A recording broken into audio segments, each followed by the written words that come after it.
Rotational motion ना बहुत important chapter है क्लास 12th में, क्लास 11 में, क्लास जेई में।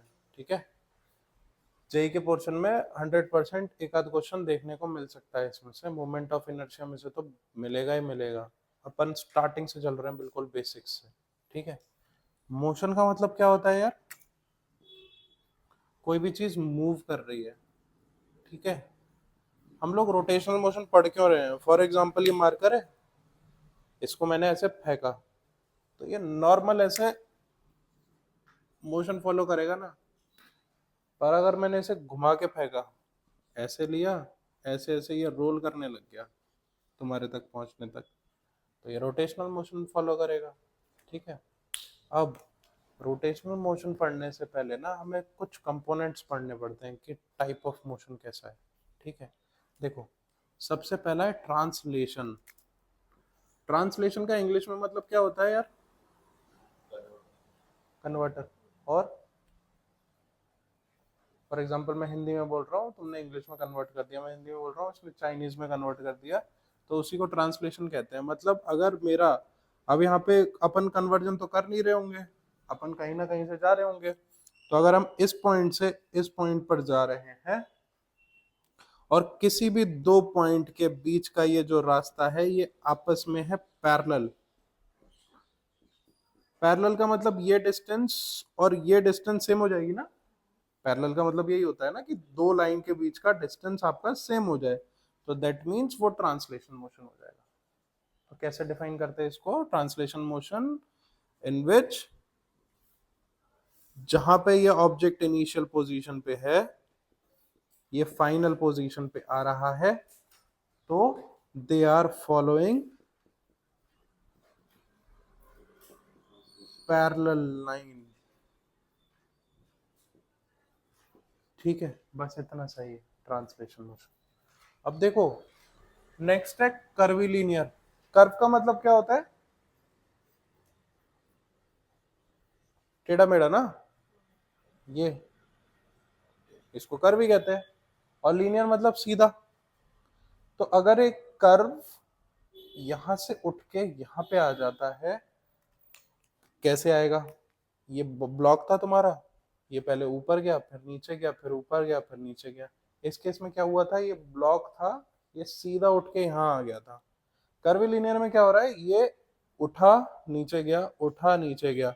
तो देखना, ये पैरेलल ही होंगी ना। पैरेलल इन द सेंस दोनों के बीच में सेम डिस्टेंस ही होगा। पैरेलल तो होंगे but not in a straight line. ये पैरेलल है but not following straight line.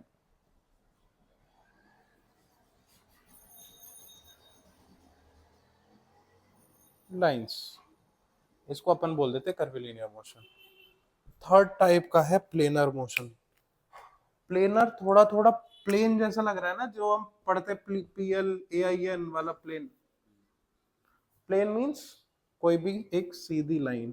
ठीक है, अब देखो, अगर ये मेरा कोई व्हील मैंने बनाया है, ये व्हील यहां से स्टार्ट हो रहा है, अगर ये व्हील यहां से स्टार्ट हो रहा है और at any point of time ये ऐसा ही आ जाता है, तो इसको प्लेनर कहते हैं। मतलब कोई भी प्लेन पे सेम एक्सेस दोबारा लौट के आ जाए, दैट इज प्लेनर मोशन। ठीक है, एक्सेस इसमें सेम रहेगी यार, ये वाली एक्सेस सेम रहेगी तभी ये लौट के आ सकता है ना। एक्सेस ऊपर नीचे होगी तो लौट के आ पाएगा क्या? नहीं आ पाएगा ना। तो ये होता है यार प्लेनर मोशन। तो रोटेशनल मोशन ना किन्हीं दो मोशन को जोड़ के बनता है, कोई से दो मोशन को जोड़ के बनता है। तुक्का मारो कौन सा? रोटेशनल मोशन दो मोशन को जोड़ के बनता है, ऐसे इन तीनों में से, या फिर कोई और होता होगा? ट्रांसलेशन और सर्कुलर। अच्छा, तुम कर्वीलिनियर। अच्छा, ठीक है। कर्वीलिनियर, मेरे को एक बात बताओ, कोई भी चीज है, तुमने ऐसे करके हाथ में वो लिया, रस्सी, एक रस्सी में बांधा पत्थर, और पत्थर को तुम घुमा रही हो, तो वो ऐसा ऐसा पाथ फॉलो करेगा। सेम ही बात है, कर्विलीनियर का मतलब तो होता ही है ऐसे ऐसे ऐसे ऐसे जाए, फिर कर्विलीनियर कैसे करेगा? अपन रोटेशनल पढ़ रहे हैं ना, रोटेशनल अपने को पता है ऐसे होता है, या फिर मैं इसकी एक्सिस फिक्स कर दूं ये ऐसे ऐसे घूमे तो रोटेशनल होता है। फिर कर्विलीनियर कैसे आया? मतलब तुम ये बोल रही होंगी कि ये ऐसे मुड़ रहा है तो इसको कर्व बोल देते हैं। अच्छा ठीक है, ये भी ठीक है। तू क्या बोल रहा है? ट्रांसलेशन और